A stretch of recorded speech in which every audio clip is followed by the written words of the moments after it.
예수님이 공생애 활동을 하실 무렵 사회 신분제도 중에 주인과 종의 신분제도가 있었습니다. 당시에 잘 나간다고 말할 수 있는 로마 같은 나라에서는 종을 살아있는 도구로 여길 정도로 뚜렷하게 종과 주인을 그렇게 구별해서 세상을 산 그런 시대였습니다. 그런 배경에서 살다 보니까 주인이 필요로 할 때는 종은 무엇이든지 응해야 했습니다. 뭐 인권이라든가 이런 것하고는 거리가 먼 얘기죠. 당시에 종의 입장에서는 주인이 절대자였습니다. 주인이 뭔가를 요구하면 반드시 응하도록 되어 있었습니다. 그런데 그 배경에 당시의 사회가 그렇게 살고 있을 때인데도 불구하고 종이 주인에게 하듯 주인이 종에게 긴 옷을 띠로 묶고 종을 주인의 자리에 앉히고 수종을 둘 때가 있다고 주님이 말씀을 하셨어요. 그게 본문 내용이에요. 이제 역전이 되는 거죠. 주인이 종을 섬기는 경우를 얘기하고 있습니다. 그리고 주인이 종을 이번에는 섬기는 예를 말씀하고 있는 겁니다. 물론 이건 비유입니다. 그러면 의미가 있을 건데 이 비유의 의미는 뭐냐? 주님께서는 당신을 섬기는 자들에게는 이러한 특별한 대접을 하실 것이다 라는 약속 그리고 예언의 말씀입니다. 나는 그렇게 앞으로 너희들을 대접할 것이다. 그렇게 너희들에게 선물을 할 것이다. 내가 주인이고 너희들은 그 종의 자리에 있지만 내가 너희들을 언젠가는 그렇게 선물하고 섬기는 날이 올 것이다. 이런 내용입니다. 그래서 오늘은 그 특별한 대접을 누가 받은가 좀 더 세밀하게 살펴보고 교훈을 얻고자 그 답이 있는 본문을 소개하게 됐습니다.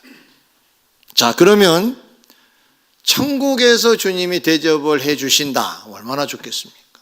뿐만 아니라 이 땅을 살아가는 과정에서도 주님이 우리에게 대접을 해 주신다. 선물을 주신다. 그럼 얼마나 좋겠습니까? 그런데 그 길이 보여요. 그 길이 있다는 거예요. 그래서 하나씩 소개해 드리려고 합니다. 첫째로 35절에 보면 허리에 띠를 띠고 등불을 켜고 서 있는 자가 되라고 했어요. 이 사람이 선물을 받게 될 것이라는 얘기입니다. 그러면 앞뒤 없이 이것만 얘기하면 좀 이상한 그림이 나와요. 36절에 설명이 이어지고 있습니다. 그 주인이 혼인집에서 돌아와 문을 두드리면 곧 열어주려고 기다리는 사람을 그렇게 묘사했다는 겁니다.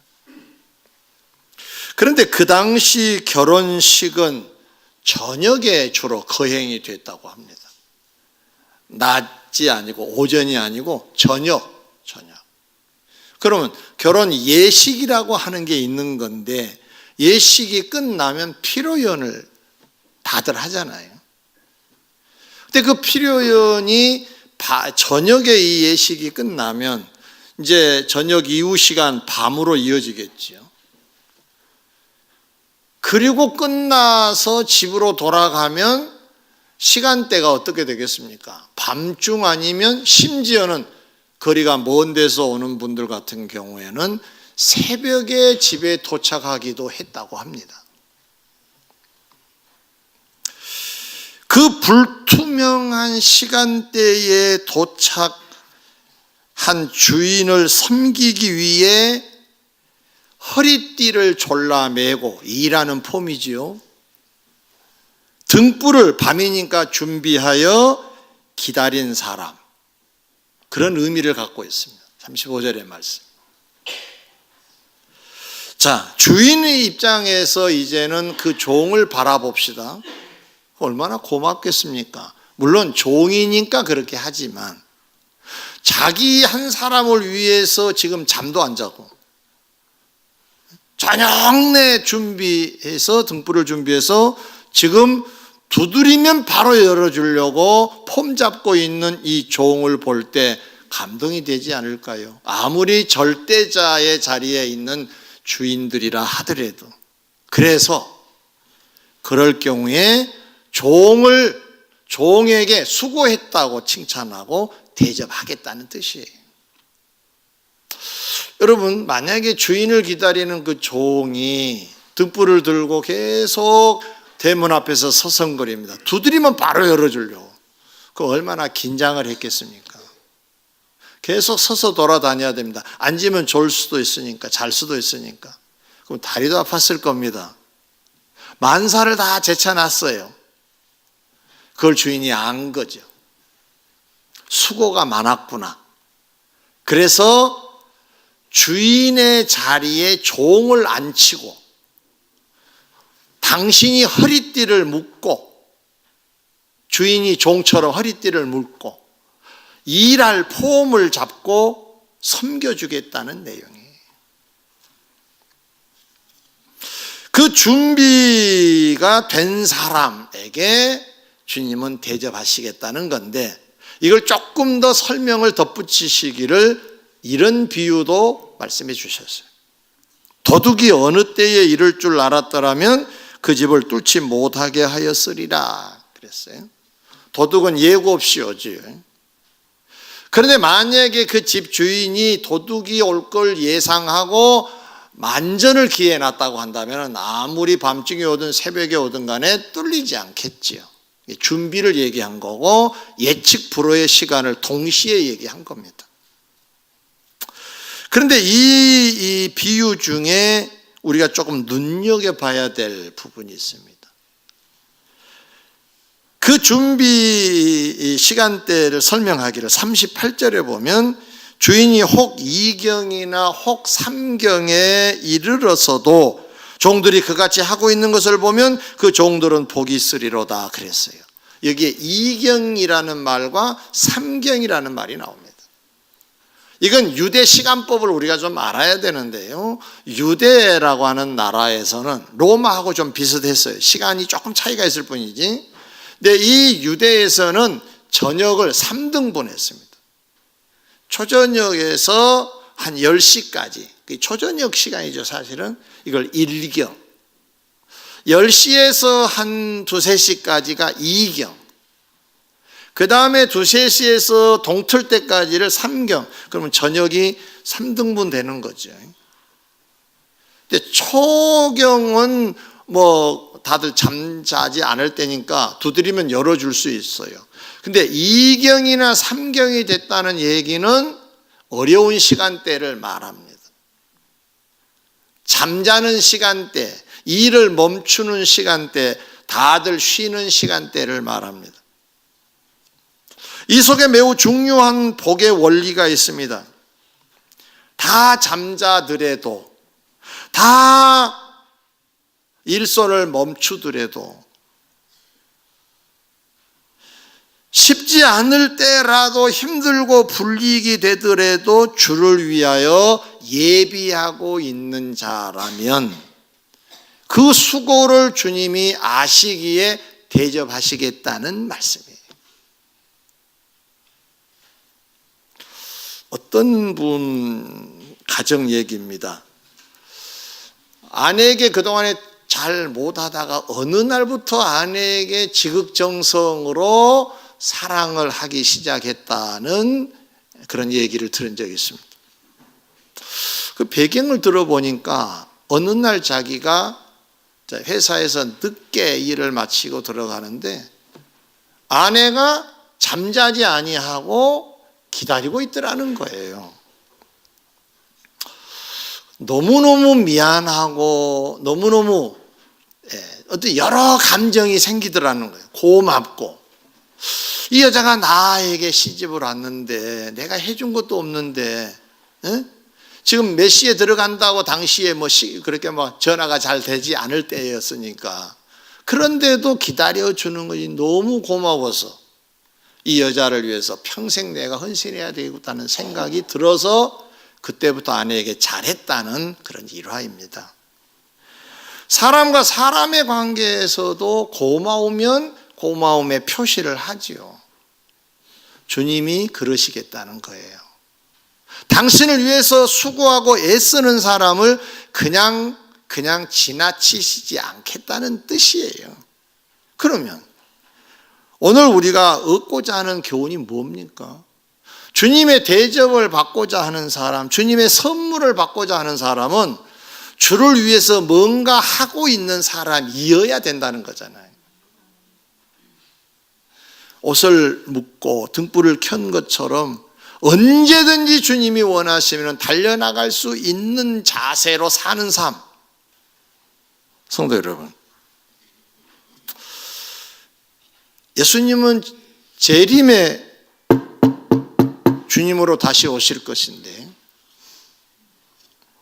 우리는 어떻게 준비하고 있습니까? 문을 두드리면 곧바로 열어드릴 자세는 되어 있습니까? 어떻습니까? 신앙을 말하는 겁니다.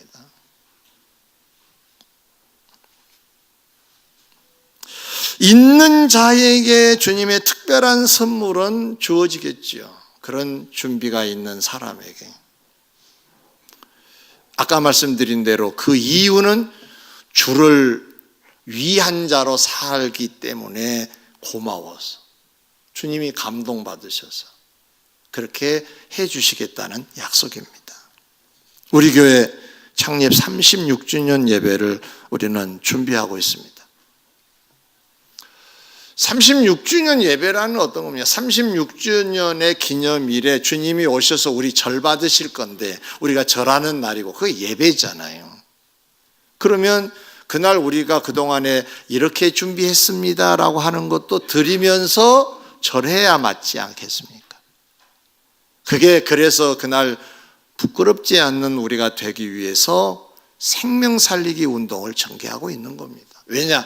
이 일을 하라고 교회를 세우셨으니까 그 일을 지금 하고 있어요 라고 하는 걸 보여드리자는 거잖아요. 너나 없이.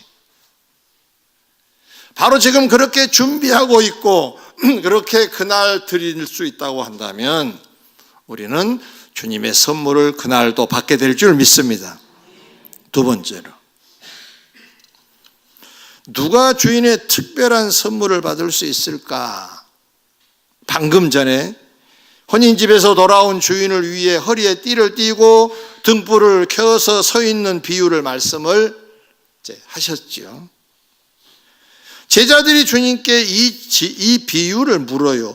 이 비유를 우리에게 하시는 겁니까? 모든 사람에게 하신 것입니까? 라고 물어요. 주님이 대답을 이렇게 하십니다. 지혜 있고 진실한 청지기가 되어 주인에게 그 집 종들을 맡아 때를 따라 양식을 나눠줄 자가 되라고 하세요. 이게 이제 답이에요. 그러면은 허리에 띠를 띠고 등불을 들고 있는 사람을 보충 설명한 내용이에요. 그 사람이란 어떤 사람이냐는 거예요. 그래서 그 집 종들을 맡아 때를 따라 양식을 나눠줄 자가 되는 게 깨어있는 자, 등불을 드는 자라는 거예요. 구체적으로. 그럼 이것도 조금 세분해 볼 필요가 있어요. 작은 첫 번째로, 깨어있는 자란 어떤 자냐? 지혜 있고 진실한 청지기가 되는 그 준비되어 있는 사람이란 말씀하신 대로 주인이 맡기신 일을 성실히 감당하고 있는 사람이 깨어있는 사람이라는 거예요. 등불을 든 사람이라는 거예요.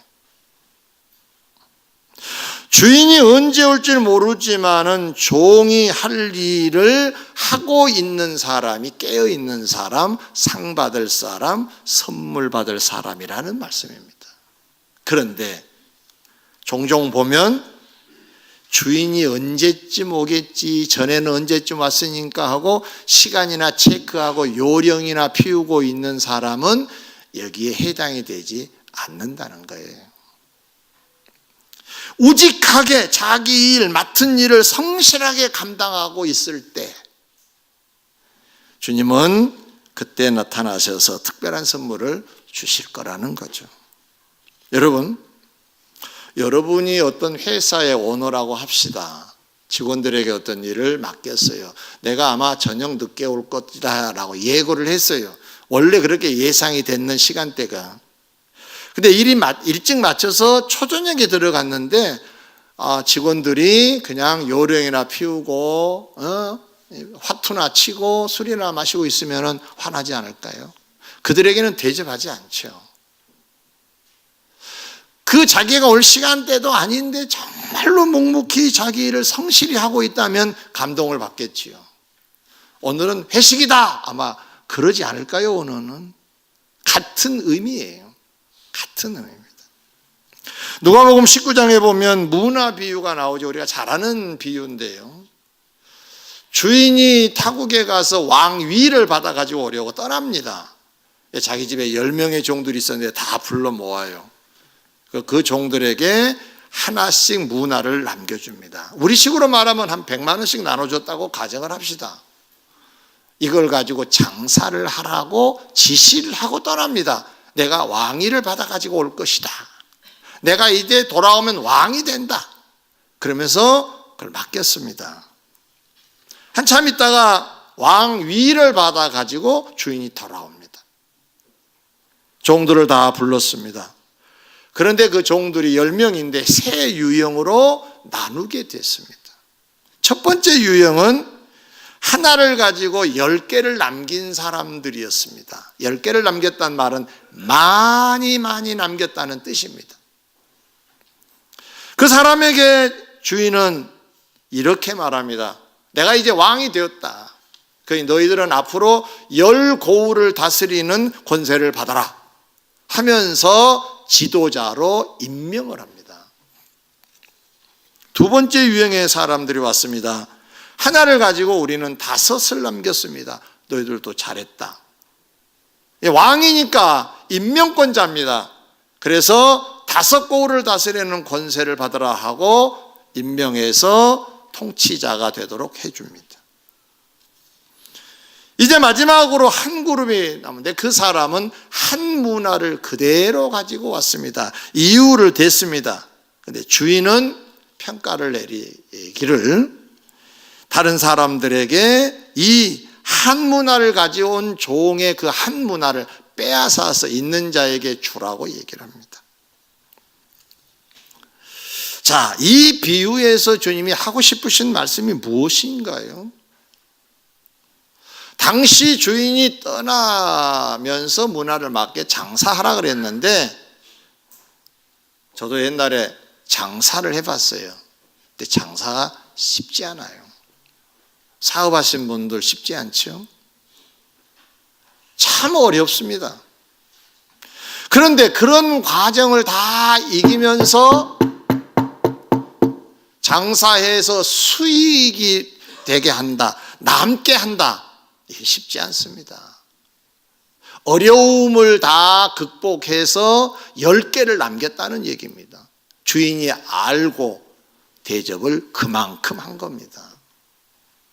한 문화를 가지고 온 사람은 여러 얘기를 하고 있지만 사실은 변명이고 핑계입니다. 그래서 그 사람의 사정대로 참고가 된 것이 아니라 시킨 대로 안 한 것을 책임을 물어 빼앗기고 맙니다. 사랑하는 성도 여러분, 우리는 뭘 맡았습니까? 넓은 의미로 말하면 하나님이 이 세상에 우리를 왜 보내셨을까요? 그리고 여러분 가정에 여러분을 왜 세우셨습니까? 이 교회의 한 일원이 되게 하신 분이 하나님이신데 왜 그렇게 하신 것 같습니까? 의미가 다 있을 건데요. 근데 재미난 말이 본문 중에 나와요. 이 일을 주의 뜻을 모르고 행하지 않는 사람도 야단 맞을 거라 그랬어요. 그 무슨 얘기가 되겠습니까? 내가 왜 여기 존재하고 있지를 찾아내라는 거예요. 내가 내 가정에 왜 있는 거지? 내가 이 교회에 왜 머물고 있는 거지? 이 사회에 내가 왜 와 있지? 그냥 주어진 일이니까 그거나 겨우 하는 그런 소극적인 것이 아니라 자기가 왜 여기 있는가, 주님이 여기를 왜 보내셨는가를 반드시 찾아내야 된다는 뜻입니다.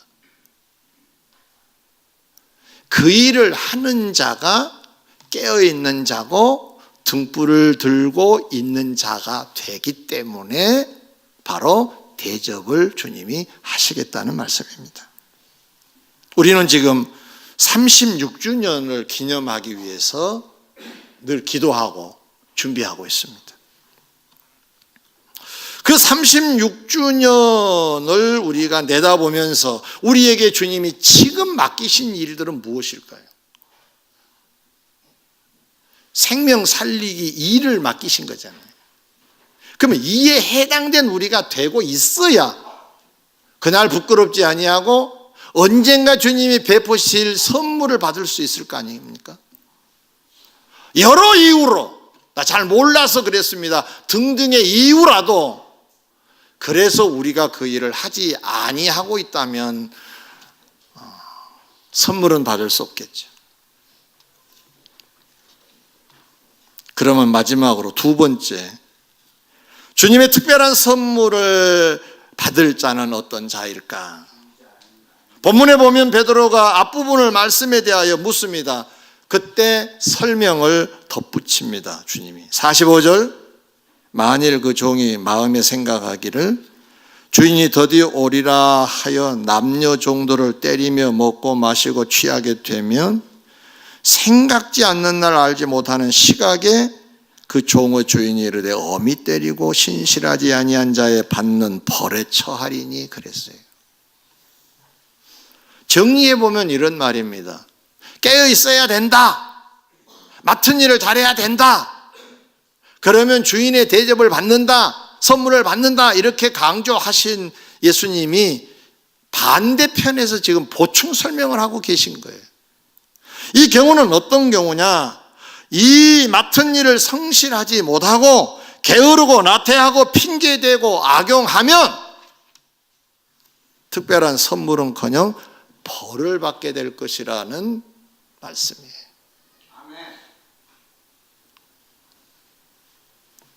곧 맡은 일이 있음에도 불구하고 게으르고 나태해서 이 세상이 더 좋아서 맡은 일을 뒷전에 둔 자들은 주인으로부터 책망을 받게 될 것이라는 말씀입니다.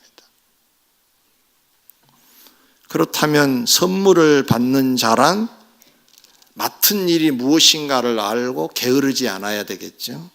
그리고 성실히 감당하고 있을 때 선물을 받을 수 있다는 거잖아요.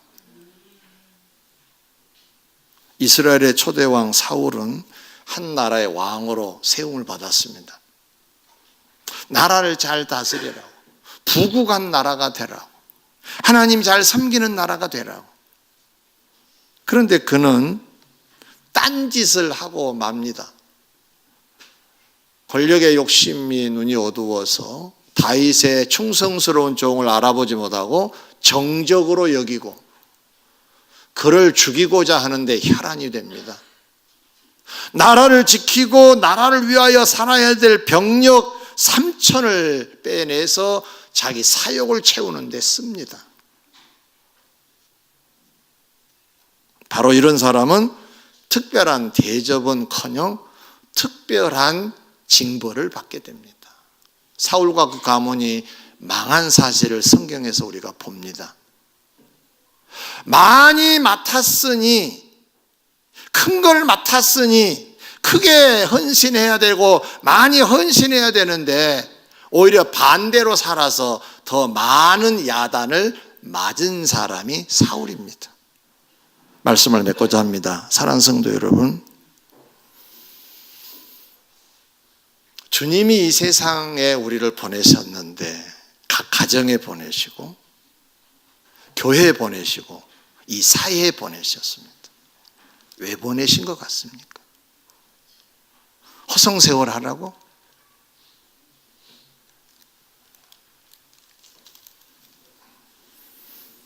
그러라고 세상에 보내신 것 아니고 그러라고 교회에 우리를 세우신 거 아닙니다. 각자 무언가를 하라고 우리를 세우신 거예요. 가정을 세워가고 교회를 세워가고 나라의 공익을 위해서 뭔가 우리도 할 수 있어야 되고 세워가는 자가 되라고 우리를 세우신 거거든요. 그러면 이 뜻을 알고 거기에 우리가 힘껏 최선을 다해서 그것이 결과가 10개를 남기든 5개를 남기든 그건 다음의 문제입니다. 열심히 하는 사람에게는 반드시 대접을 하시겠다는 게 주의 약속이잖아요. 오늘 제목이 주님의 특별한 선물이라고 했습니다. 이 선물을 받기를 소원하신 분 아멘. 주님의 대접을 받으시기를 원하신 분 크게 아멘. 아멘. 저 뒤에 안 하신 분이 계세요. 아멘. 아멘. 네. 오늘 말씀이 여러분에게 매우 중요한가 봐요. 이런 분이 가끔 계십니다. 이렇게 아주 은혜가 되려고 하면 가끔 이런 분이 계세요. 네. 그래도 듣고 계신 줄 믿습니다. 네. 특별한 선물을 받으시기를 주의 이름으로 축원합니다. 기도하겠습니다.